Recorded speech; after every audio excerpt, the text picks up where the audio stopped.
পাল্টা জবাবে শত শত ক্ষেপণাস্ত্র ও ড্রোন ছুটছে ইরানও, গুঁড়িয়ে দিচ্ছে তেল আবিবের বিভিন্ন স্থাপনা।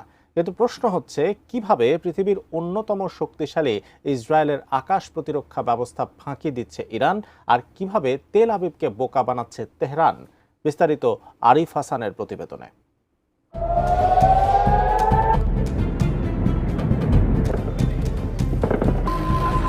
পৃথিবীর অন্যতম শক্তিশালী আকাশ প্রতিরক্ষা ব্যবস্থার অধিকারী দেশ ইসরায়েল। আয়রন ডোম থেকে শুরু করে অ্যারো 3 পর্যন্ত একাধিক স্তরের প্রতিরক্ষা বলে আবদ্ধ এই রাষ্ট্র বছরের পর বছর ধরে শত্রুর যে কোনো আকাশ হামলা ঠেকিয়ে আসছে। কিন্তু চলতি সপ্তাহে মধ্যপ্রাচ্যের কূটনৈতিক মানচিত্র পাল্টে দিয়ে ইরান দেখিয়ে দিল, প্রযুক্তি যত উন্নতই হোক, সঠিক কৌশল থাকলে তা ভেদ করা অসম্ভব নয়।